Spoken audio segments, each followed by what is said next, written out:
Welcome to my second video diary. 2 in 2 days, that's not bad going, is it? Okay, I mentioned last time that I have a condition called Huntington's disease. So what's that? Well, as I mentioned, it's an inherited condition, so it's genetically inherited, passed down in families. I inherited it from my mum, who she unfortunately passed away last year from the condition.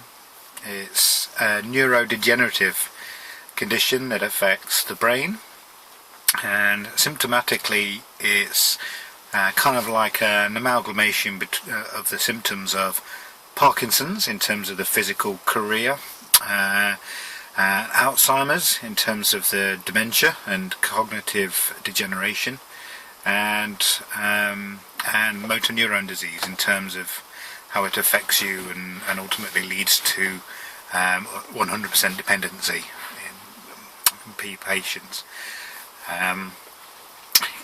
So it kind of has a mix of symptoms, and the condition gets worse over time. So that's where it's progressive.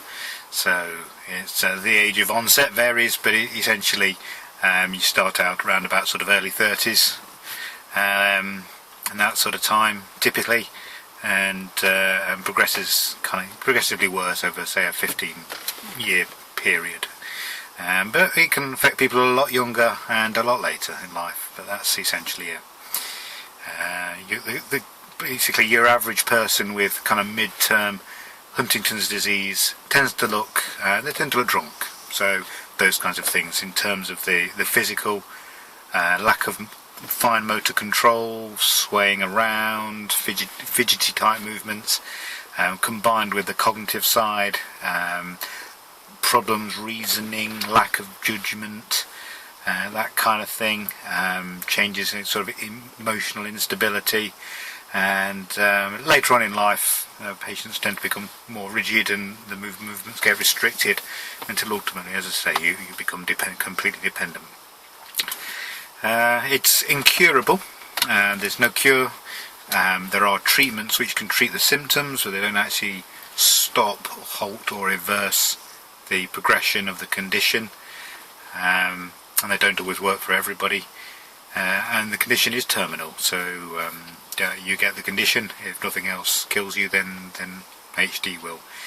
Patients typically, they tend to, when they do reach their end of life, it's usually because they swallow, get an infection, have pneumonia, respiratory problems, or heart failure. And I think that's enough to chew on for this video diary. Thanks for watching, and